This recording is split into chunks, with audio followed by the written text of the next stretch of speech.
How we doing, everybody? UFC Thoughts here, and today, I'm going to be recapping UFC Vegas 105, Emmett vs. Murphy. Picks, I think I did 7 and 5. This was probably the first main card in a while that I really ate shit on. I went 2 and 4 on main card picks, 5 and 1 on the prelims. My confident picks, I think I fucking shit the bed there too, because Kennedy didn't even fight. I think it went 1 and 1, I think.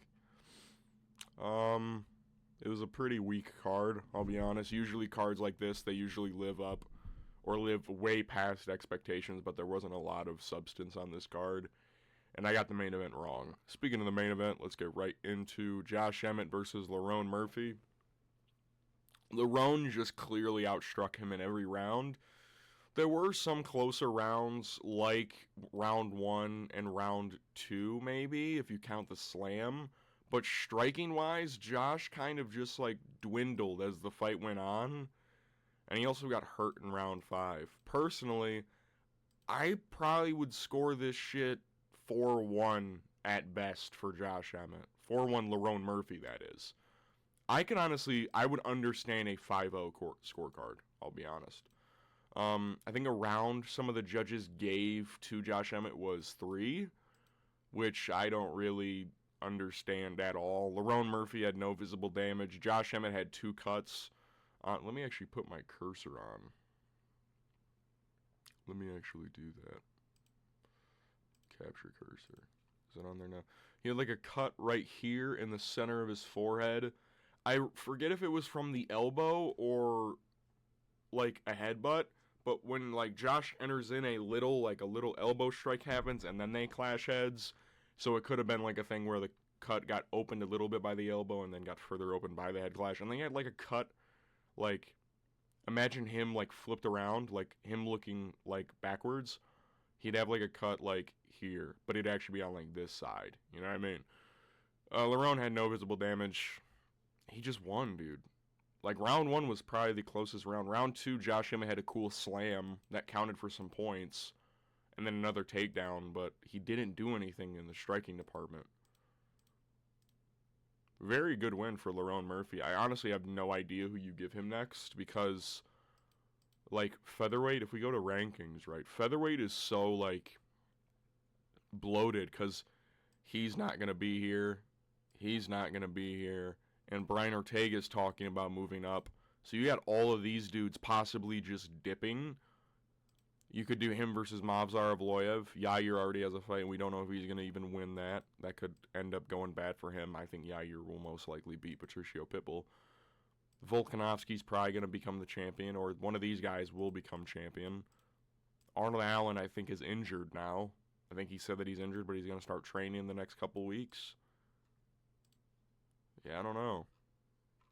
Ah, fuck. All right. That's the last time I go to do that. Yeah, it was just a very stout performance by Lerone Murphy. Didn't get controlled as much with the takedowns. Just simply outstruck him very easily across the fight. So, good for Lerone Murphy. Again, like I said, I don't really know who you give him. Josh Emmett, you could do him, Yusuf Zalal, maybe. And also, Josh Emmett started doing a thing at the end of the fight that I fucking hate when people do, like Chris Curtis against Jack Hermanson, where they're mad that the person they're fighting isn't standing in the middle and trading with them like a dumbass, and in fact moving laterally and still beating you to the punch every single fucking time.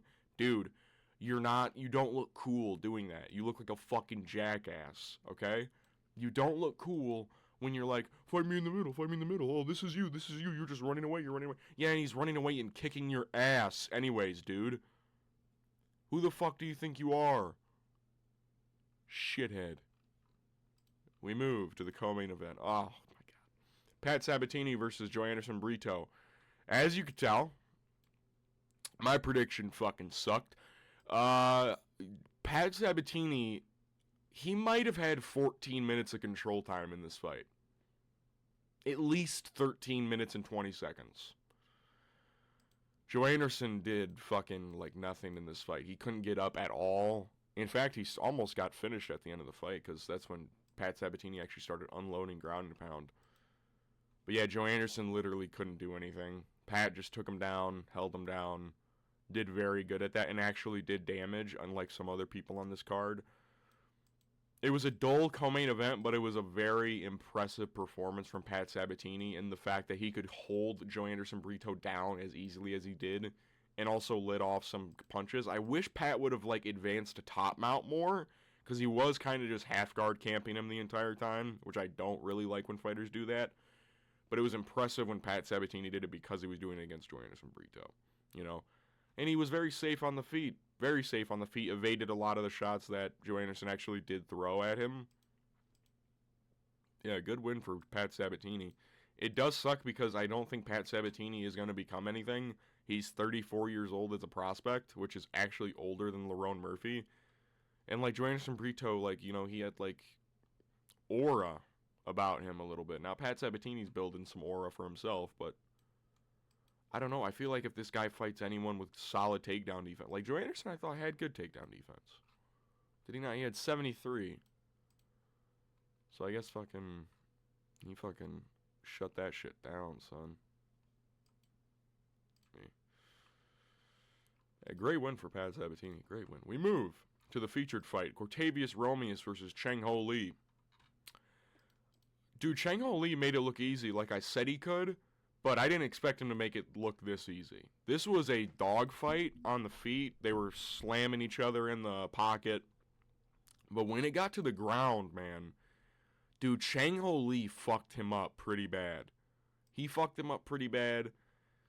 He started working him in the clinch and in the takedowns. I think Cortavius took him down. He slammed him, I think, at one point. But ChangHo Lee eventually reversed position, as you can see. Started going for submission attempts and just landing overall great shots on the ground. And then round 2, a lot of the same. ChangHo Lee pushes Cortavius' short ass against the fence, starts unloading shots on him, and then goes for takedowns. Cortavius shoots a takedown on him, I think gets it. I think ChangHo Lee reverses, Cortavius gets up and then goes for a takedown of his own. And then he just starts unloading elbows and eventually gets a stoppage on the ground. ChangHo Lee's good, man.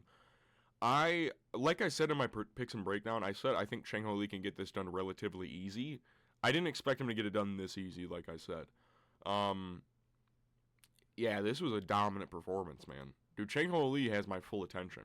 That was a very good performance. I know Cortavius is kind of mid, and a lot of people don't really have high hopes for Cortavius Romeus, considering, he's 1-3 now under the UFC banner, that including Dana White's Contender Series, and his one win was against a very mid, 35-year-old bantamweight. But he's still athletic as fuck and hits hard, so I don't know. I don't know if you cut Cortavius, if he has a 3-fight deal, make him fight another up-and-coming guy, try to build some name off of that dude. But ChangHo Lee, this kid's a problem. Because he's also young, isn't he? ChangHo Lee's younger. No, he's 30. Dude, he looks fucking young as shit. It's wild. Great win for ChangHo Lee. We move to Brad Tavares versus Gerald Meerschaert. Yeah, Brad kind of just outstruck him in the first 2 rounds. Round 3 was pretty close because Gerald actually held him against the fence pretty well. I forget which round. I think, did Brad stumble him in the 3rd or 2nd?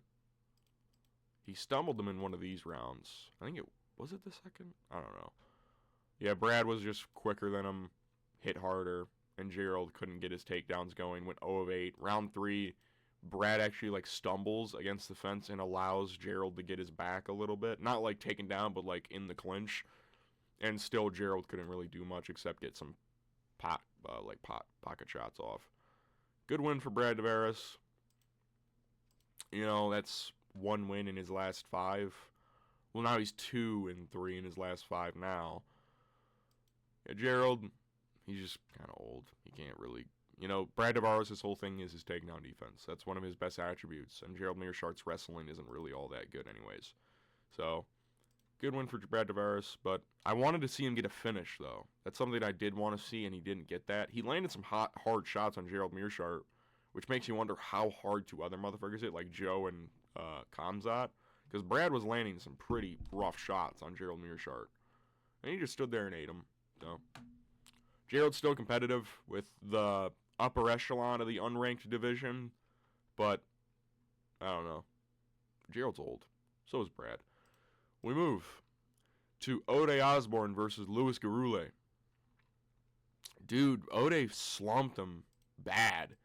And the wild thing was that he was losing this fight pretty easily. Louis was just outstriking him, outdoing him in the first round, landing some hard shots of his own. Round 2 comes by. It looks basically the same. Louis stumbles a little bit and then throws a wayward body kick, I think. And Ode, like I said, dude, he's so fast for a flyweight. Like, Ode's younger, isn't he? Like, I always think he's like 34, but he is 33, okay. So, he is very fast for a 33-year-old flyweight. He's super quick, and he has pop. Like, people forget, is it Adeshev or whatever, the guy that he fought? English to Spanish, brother. Do I have to F11 again? There we go. Dude, was it Adashev that he fought? That he fucking slumped in like a minute? This is a badass KO. Like, he flung out the right hand, caught him with a straight left, like, right on his jaw. And he was honestly out from that. His head hit the canvas, and he woke back up, and then Ode Osbourne almost fumbled the finish. But then Louis Garule just really couldn't do anything. And he kind of just was, like, flopping like a fish. That's a great win for Ode Osbourne. Another undefeated fighter, and Louis Garule loses. This one by KO. Great win for Ode Osbourne. That's what I used to pick him off of, was that shit right there. I used to always pick Ode Osbourne. And then he started just losing a bunch. And I was like, man. And Louis Garule was doing good, and then he got caught really hard by Ode Osbourne, which can happen to everybody. Great win for Ode Osbourne. We move to the start of the main card, Therese Finney versus Robert Valentin. Now, when you see numbers like this, and you see the win over here, you're a little shocked. Honestly, I am too. Therese Finney essentially just held him against the cage the entire time. Literally was spamming takedown attempts, would get them but do nothing with them. And honestly, 30-27 Robert Valentin, in my opinion, was a little crazy. I think round 2 could be more to Therese Finney. Round 1 was close. On numbers, it's close. But you give it to Therese Finney because he goes for big slam takedowns. He's doing takedowns that have damage, that has amplitude and altitude with them. So I think like 29-28 Therese Finney isn't a terrible scorecard. I think 29-28 Robert Valentin isn't a bad scorecard either, right? You see numbers like this in a fight and he's winning, it kind of just, it's weird. It was a very shitty performance from Therese Finney is what I'm trying to say. And same for Robert Valentin. Learned to stuff a takedown. Jesus fucking Christ. But Therese Finney, if he's struggling against Robert Valentin like this, and listen, he wasn't even like fully struggling. Like I said, he was dominating most of the fight with his grappling and presence. But if you can't unload damage and hold people down, I'm not a huge fan of that. And Dana White won't be either. You have to do something with it. Because if he does this against a guy who can actually stuff takedowns and land some shots off a break of a clinch, you're gonna fucking lose every single fucking time. Okay? Like, this is a very terrible performance from Therese Finney. He won. Like, he won the fight. But it's, even then, it's kind of arguable. Like, people were saying that 30-27 Robert Valentin is the worst scorecard of all time. Is it? Is it? Is it? Like, is it that crazy of a scorecard? Like, round 2, I think, is more Therese Finney's, but isn't that crazy of a scorecard? Is it, bro? I don't know. Robert Valentin's got to learn to stuff a takedown, though. Therese Finney, like I said, people like him just because he's, like, short, jacked as fuck. He looks like a goober. Dude, he's not that good. And this fight proved it to me right here. The guys he's fighting in the Contender Series aren't that great either. Dude, Robert Valentin got smoked by Ryan Loder in the second round. In my opinion, it was bad because Therese Finney actually might have hurt himself by putting the first takedown on the cage because he wanted to be near his coaches. Dude, he should have slammed him in the center of the octagon and tried to actually have the ability to control. Because Robert Valentin, like, wall-walked very easily almost every time. So, Torres, you got to work on some things, man. We move to the featured prelim. Diana Belbita versus Dion Barboza. Yeah, Diana's just not very good as a fighter. On the feet, it was a little close. But when it got to the ground, you could very easily tell that Diana Belbita is just dog shit. Dion literally passed a top mount in maybe 13 seconds from what I saw. And then immediately had an arm choke. I didn't really get to watch the first part of this fight. But from what I was seeing, Dion was kind of stalking her down. And then eventually shot a takedown and got it. And then subbed her. So, Diana, like, on the feet, she can always maybe find something. Like, maybe if you're really bad. But there are some fighters that shouldn't be fighters. Diana Belbita is one of them. We move. To Riz McKee versus Daniel Frunza. A good win for Riz McKee. He ended up dropping Daniel Frunza 3 times in the first round, and then it eventually got stopped due to, was it his eye or his lip that they stopped it? Because his lip was fucked up and his eye was swollen. It was probably the eye, to be fair. Daniel was kind of just like swinging wild early and ended up getting caught by like 3 straight rights in a row and then died every single time one of them landed. But then as the round went on, Daniel actually started having some success, but Riz McKee was still having some success of his own, so it wasn't like Daniel Frunza was starting to one-sidedly, oh my god, he's starting to fucking win it again. Like, he was landing good shots, but so was Riz McKee still to the day. So, good performance from Riz McKee anyways. Like, dropping this guy 3 times and then getting a doctor, like, he fucked him up pretty bad. Like, his eye was swollen shut, his lip was fucked up. I don't know if you guys saw the video of his lip. Probably one of the worst lip cuts I've seen in my fucking life. It was gross as shit. But great win for Riz McKee. Daniel Frunza actually had some potential coming off the Contender Series, but Riz McKee shuts that shit down. We move to Loma Lookboonmee versus Estela Nunes. I actually didn't really watch this fight, but it seems like Loma won 2 and 3, but this chick thought she won. Like, she was like, what? How'd I lose? But, like, round 1 looks like it could go to her. Round 2, Loma. Round 3, Loma as well. I don't know. She's dog shit anyways. This was not a great performance from Loma Lookboonmee anyways. Like, I wanted to see her finish Estela Nunes, because Estela Nunes now is 6-6 as a fighter. Like, you are terrible. Like, you are not good as a fighter. You should not be fighting. But yeah, Loma again wins. She'll probably come back in 9 months. We move to Victor Henry versus Pedro Falcao. Again, a fight I wasn't paying full attention to. These early prelims, I kind of didn't have my full attention because I was at my buddy's house. But from what I remember, he dropped him in the first round. Round 2 was closer to being Pedro Falcao because he actually started getting takedowns. And then round 3 I thought was Victor Henry's. He just out-volumed him. Ended up getting takedowns of his own as well. Like, he reversed some positions in here and ended up on top. I think you could have given this 30-27 Victor Henry or at least 29-28 Victor Henry. Especially on round 1 with the drop and round 3 with the damage in volume and end up reversing positions. Because Pedro Falcao, kind of all he really offers to the table is slow, marauderish striking. And then, like, really crafty takedown attempts. But, yeah, I don't know. Victor Henry did look good, though. For a 37-year-old, he looks good. Has some good speed. Pedro Falcao, like one of those guys that probably shouldn't be in the UFC, to be honest. We move to Martin Buday versus Uran Satibadiov. Traditional Martin Buday fight with a very scary 3rd round for him because he got rocked really fucking hard. But even then, he came back in this round pretty well and ended up making it very close. But I still gave the 3rd to Uran because he did hurt him really fucking bad. But his finishing, like, instincts are just dog shit. Round 1, Martin just kind of walking him down, landed some tubby 1s and 2s, pushing him against the fence in moments. Round 2, again, a lot of the same. He actually busting Uran's nose.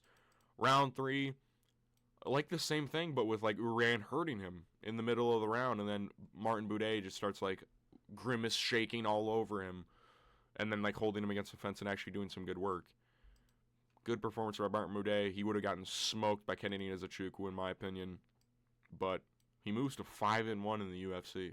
Actually, is he 6-1 now? He's 6-1 in the UFC, isn't he? Yeah, he's 6-1 in the UFC. That's disgraceful. Uran, see him at light heavyweight. He is sloppy though. I don't know how good he's gonna do. But another Kyrgyzstani guy. We move to the start of the entire card. Vanessa Demopoulos versus Talita Alankar. Yeah, Talita just out-grappled her in like every single fucking round. Did some damage on the ground as well, like someone else should have done. But yeah, Talita's wrestling looked good. Out-grappled her, outstruck her as well. Like, Vanessa just isn't good at all. She's just not good. She should probably get cut. I hate her. Talita Alankar, good win. UFC Vegas 105 was pretty mid, pretty weak card. Not the best. Honestly, this is probably going to be one of my shortest recaps on this entire fucking channel. But yeah, I don't think it really needs a thorough breakdown. It was very mid. This weekend, of course, is going to probably be like a 50-minute picks and breakdown and 50-minute recap with UFC 314 Volkanovski Lopez, which I will probably make my picks and breakdown Thursday or Wednesday, depending on how I'm feeling. But yeah, you know, I'll try and get a video out for you in the middle of the week, probably Monday or Tuesday. If you guys give me some ideas that you guys would like to see me do another tier list video. Oh wait, well, I know what my video for this week's gonna be, but I'll try and see if I can make another one. But yeah, I'll see you guys in the next video. Peace.